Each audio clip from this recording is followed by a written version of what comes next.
Welcome back to r/neighbors from hell, where people share stories about their crazy neighbors. And if you're new to my channel, please don't forget to subscribe to join our amazing community. And without any further ado, let's dive right into the stories. The first one is titled, "Can collector trespassed on my property, got injured while climbing my fence and is suing me for $5,000. I just want to start this off by saying that I understand some people are in bad situations and need to do whatever they can to make money.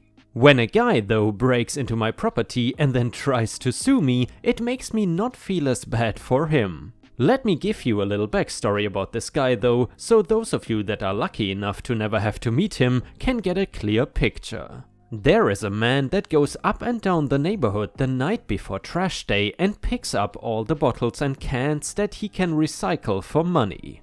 On paper, I have no problem with someone doing this to try to get enough money to get by. This guy, however, is well known as a guy that is not homeless and instead just does it to get money to get more beer. So, about 2 to 3 times a week, this guy hits my neighborhood and collects everything he can. The biggest issue for me is that this guy tends to make an absolute wreck of everyone's bins, and I wake up to seeing a ton of garbage laying in front of my house. Which, by the way guys, is not really the purpose of recycling. Anyway, so I tried to just put all my bottles and cans on the top so that this guy might just take them and leave the rest alone. Nope, he still managed to go and dig through the rest of my trash, creating a huge mess. So I figured out a solution that I thought was going to put an end to all of this. I had a gate in front of my house, so what I would do was bring my trash out to the front the night before, but keep it within the gates of my property. Then in the morning I could just move it out the gate for the truck to come and take it away. I honestly thought it was a genius solution and actually thought the can collector would just pass my house and move on his way. Instead, he had another idea that would only come from someone that has drank a little too much that night. I guess I should have hidden the cans a little bit better though, because drunk guy was still able to see them and decided that he needed to get my cans for a few more cents. Now, I know that even without reading the title, most people can imagine a drunk guy trying to hop over a fence is something that just spells disaster. Well, you would be right, because he managed to get hurt climbing back out of my property and getting a deep gash on his leg. I heard the commotion as it woke me up to the sounds of banging and cursing. I could only see him running down the street, leaving a trail of blood along the front area of my house. After that though, I did not see him for a few days and thought that maybe getting hurt was what he needed to learn that there were better ways to get money for beer than collecting cans out of people's trash cans. However, I was wrong when I got a visit from him a few days later where he was surprisingly sober. But I'm still going to refer to him as Drunk Guy for this story. Drunk Guy: "I think you should know that I am suing you." He really did not beat around the bush. Me: "What are you planning to sue me for exactly?" Drunk Guy: "I got hurt on your property and that makes you responsible. I had to go to the hospital and pay for everything, including the cut on my leg. The court would make you give me $5,000, but I think that maybe if we would work this out privately." I knew exactly where he was going with this. He just wanted me to give him money now to avoid a lawsuit, even though he could technically still sue me anyway. I knew though that he had no case and told him so before slamming the door in his face. Then I contacted my home insurance agent to tell them exactly what happened and that I was threatened with a lawsuit about it. I did not even know, but apparently my house insurance covered legal fees as long as it turns out that I was in the right in the situation. This was even better, and I waited to see if the guy was going to be dumb enough to try and sue me. Turns out he really was that dumb, and not long later I got the official letter that I was being sued and the date and time to be in court. When I got there, I listened to him telling this whole story of how he was a guest, and when he went to leave he slipped on a crack in my sidewalk and that caused his fall. It was actually hard to not laugh as I was listening to this story, but kept a straight face until he was done, and then it was my turn to rebuttal. The only thing that I had to say was that he trespassed to go through my trash and I had proof. And yep, I had the entire thing recorded from a home security system and decided to keep it a secret from Drunk Guy until then. The tape was watched and it was clear as day what he was doing. And the judge was not happy about this guy lying in court to try to get $5,000. The judge told him that going into my property was illegal in the first place, and that plus trying to take a phony case to court could have gotten him in a lot of trouble.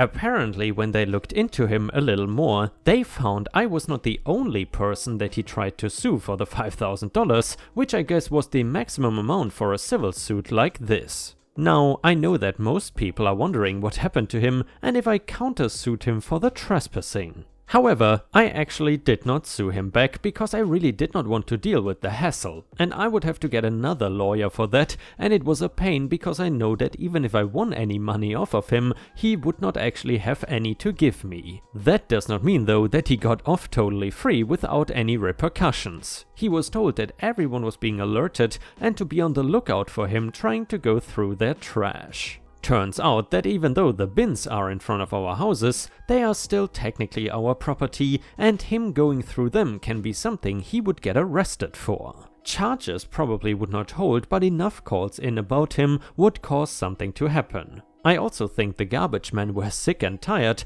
of dealing with the messes he was leaving, and they now had the cause of that. I think he got the message because I have not seen or heard about him in the neighborhood for a good while. I even started putting my bins back out front without worry of him coming and making a mess of things. I don't know to this day if he got arrested for something else, picked another neighborhood, or finally stopped and learned his lesson. Either way, he is not bothering me anymore, and that is what I consider important. And yeah, ripe stars, I'm curious, if this happened to you and you would catch someone going through your trash on your property, how would you react? Would you just let them do it? Let us know in the comments, and while you're at it, I would really appreciate it if you could also like the video, because recently we pretty much always get over 1000 likes on each video, which is absolutely amazing. Thank you so much for your amazing support, and now let's continue with the stories. And the next one was posted by user Infinite Emotions on r/ripe stories, and it is titled Karma Comes Around. Well, Ripe asked for stories about awful managers, which reminded me of a job as a porter, another term for janitor, at a fast food chain restaurant that I will not name because even going bankrupt they have more money than I do, and Ripe has permission to read this. The thing about fast food is that there is usually a fast turnover rate for employees. I have heard jokes that at the end of the month the place has an entirely new crew, but for the one I worked at it was pretty much true. The biggest problem this place had was that the managers were perfectly trained in a class and the actual crew trained by the buddy system. Naturally, when there was a brand new crew of people having to train other people to do jobs they've never done, stuff happens. Two things about this particular location: at the time this happened, I was the absolute last person working there who had been hired by my hiring manager, and number two, the location had a huge cooking machine called a broiler that had to be partially disassembled for cleaning every night. Which, by the way, sounds like a nightmare. During the 3 months I worked there, most of the managerial staff turned over, and finally this one guy took over to smarten the place up.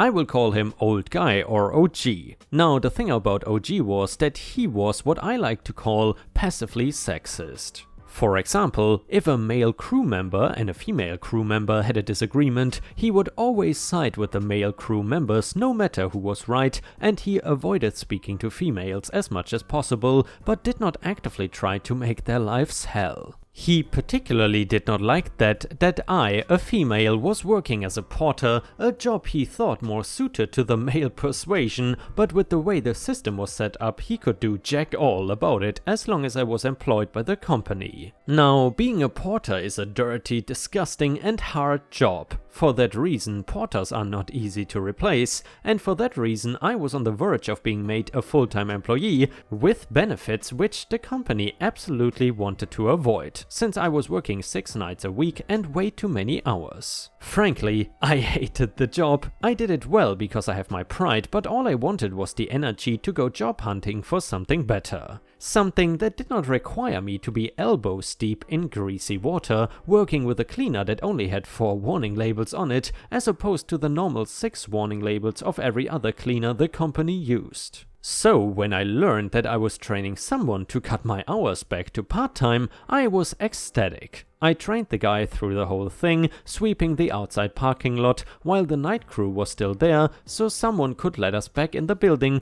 taking apart the broiler, cleaning the broiler, putting the broiler back together, cleaning the broiler overhead, bathrooms, fire extinguisher, floors, fry basket, the heater under the fry basket, etc. So I trained him. And then I was written up for inappropriate uniform. Porters did not get a uniform and suspended for 3 days. At the end of the suspension, I was informed by OG that my employment was being terminated. I don't know how other states do it, but in my state, an employee who is being fired is entitled to a verbal/written list of every reason for termination, even with an at will, as in either party can terminate with or without notice, contract. So I requested a walkthrough of all the reasons I was being terminated. Number 1, there were leaves in the parking lot. It was September and I was locked in the building all night. Of course there were leaves in the parking lot. There was soot in the broiler overhead. The broiler had been up and running for 3 hours at that point. Number 3, I did not clean the floors right. He was under the impression that I should just hose the floors down, ignoring the fact that grease floats. And my favorite, I waste too much time cleaning the fire extinguishers. Now, fellow RIPE fans, let me explain something about the extinguishers. They were right next to fry pits, outlets that had way more cords plugged into them than they should. In theory, not all the plugs were in at the same time, and in places where a fire might break out. When I first started working at that location, the extinguishers were covered in so much old rotting grease that it was hard to tell where the safety pin was. So I cleaned them. I made cleaning them part of my job. Anyway, after he gave me that walkthrough checklist, I nodded, made eye contact and said, I'm glad I'm being fired for my clear ineptitude and not because I'm the absolute last person working here who was hired by the hiring manager. And then I left and did not darken that doorway again. I cannot tell you how free I felt not having to go to that job again. That is not the end of the story though. See, not 2 weeks after I was fired, the place burned down. After an investigation, OG was determined to be at fault, so the company fired him. After that, OG found another job driving 18-wheelers on delivery routes across the country, and then he was fired from that job as well, less than a month after getting it, because he lied on his application. And when I learned of all of this, all I could think was karma. And yes, indeed, RIPE stars, first of all, thank you very much for this interesting story. And yes, all the awful bosses in the world definitely deserve a healthy dose of karma, if you ask me. The next one is titled, Don't Throw Food at Me. So, I was a low-level manager at a restaurant. I was friends with all the servers. I worked my way up. The rest of the managers were mostly brought in. I would work my butt off to help them. I would clean tables, comp tickets even when it is my lunch, refill drinks if they were in the weeds, etc. We are in this together. These are my people. I was getting married. Majority of my guests and bridesmaids are my co-workers. I got my dress at rhymes with Mavid's bridal. My mom was not there for the dress shopping. She lived 5 states away. That weekend we were going back for the fitting and I was super excited to show my mom my wedding dress and veil. Lady then comes in to pick up her to-go order, chicken fingers and fries. They had just been made piping hot, no problems or exceptions to the order. She is wearing a branded bridal polo. She comes back 2 minutes later and claims the order is cold, we used cold fries, etc. I watched them make the order. She must have opened the box in the car. There is no way it is cold. But okay, we will make you another. I get the kitchen to drop the new tenders and fries. The general manager goes to comp the meal. We always go over the top for customer service. Lady then claims the to-go girl was rude to her. I was there. She did not do anything out of turn. She does not care too much about fighting over chicken fingers. She said, Okay, let me get a manager. We are so sorry. Somehow, in the 8 minutes to turn the order around, lady is even more upset. Manager tries to give her a card for another free chicken finger meal next time she comes in. Order comes up, we give the new hot order to the now yelling lady. She is mad because the to-go girl was not punished enough in front of her. I guess the GM was supposed to humiliate my friend in front of everyone. And by the way, Ripe Stars, just to quickly chime in, how much of a POS do you have to be to demand that an employee gets humiliated at work in front of everyone? Anyway, he said he will take care of the discipline problem. He won't, but he apologizes again. She opens her bag of food, opens the box, and hurls it. The sauce spills all over my friend's shirt, and she has hot fries and chicken fingers thrown in her face. The lady stomps out. I ask my boss to make a call after we all share the "damn, she is crazy." He is confused. I've never asked to use my cell on the floor, but he goes along with it. I call Mavid's Bridal and then tell them I was a guest at a restaurant and their employee just dumped food and yelled obscenities while in uniform representing their company. Furthermore, I was a bride coming in for a fitting this weekend. I describe the lady and say I don't want her anywhere near my appointment. On top of being crazy unprofessional, I have people coming in from out of town. It's a special time for me. I don't want her vibe to ruin it. Manager there promises she won't be and is appalled. I've never called anyone else out for bad behavior while in uniform, but my GM thought this was awesome. And I was totally rocking a petty revenge lady French fry in the pants. Update, I did in fact go back many times. Bridesmaids and additional fittings, shoes, everything wedding related. I stopped seeing that lady sometime through these appointments. I did not notice at first when, but suddenly months had gone by and her face was no longer there. So she probably did get fired, likely not the first incident or unprofessional behavior she displayed. And yeah, Ripe Stars, I mean, in the first place, it is never a good idea to be an ass to people, especially at work. However, when you make a scene like that, maybe you should make sure that you are not representing your company, aka wearing a company uniform.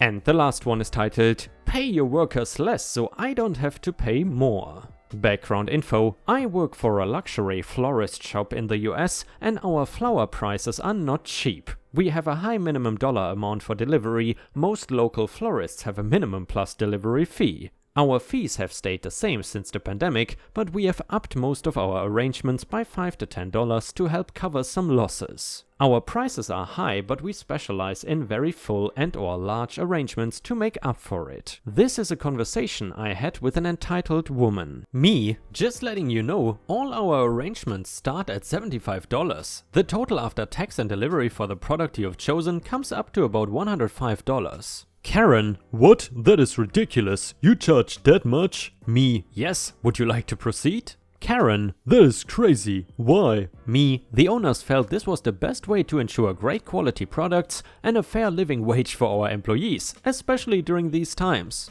Karen, well, we've all got issues going on right now. That's not an excuse. Some of us are unemployed. You should not be increasing the prices at our expense. You should internally have a meeting and take the wages out of the owners and employees so we don't have to pay so much for your ridiculously expensive flowers. You cannot do this at the customer's expense. Tell the owners. Me, ma'am, it seems like we may not be the right fit for you and are unable to give you the experience you deserve. Would you like me to refer you to another florist? Karen, oh no, let's just finish this order, but you've lost me as a future customer. Me, thinking, oh no. Me, actually, thank you for your purchase and we are sorry to lose you. Enjoy the rest of the day. And Ripe Stars, with this we have reached the end of the video. However, if you still cannot get enough of my content, then I would highly suggest to check out my endless binge watch playlist, which will soon show up in the left corner of the screen. In addition, I would really appreciate it if you could not only subscribe to the channel, but also turn on the bell notifications, which you can do by clicking on the little bell icon right next to the subscribe button. This will help my channel tremendously and this will make sure that you don't miss any of my videos. Furthermore, if you want to see additional Ripe content that I don't post on YouTube, then I would suggest to head on over to patreon.com/ripeyoutube for more than 50 50 exclusive videos that you will not see anywhere else. Thank you so much for your amazing daily support, and I hope to see you again tomorrow.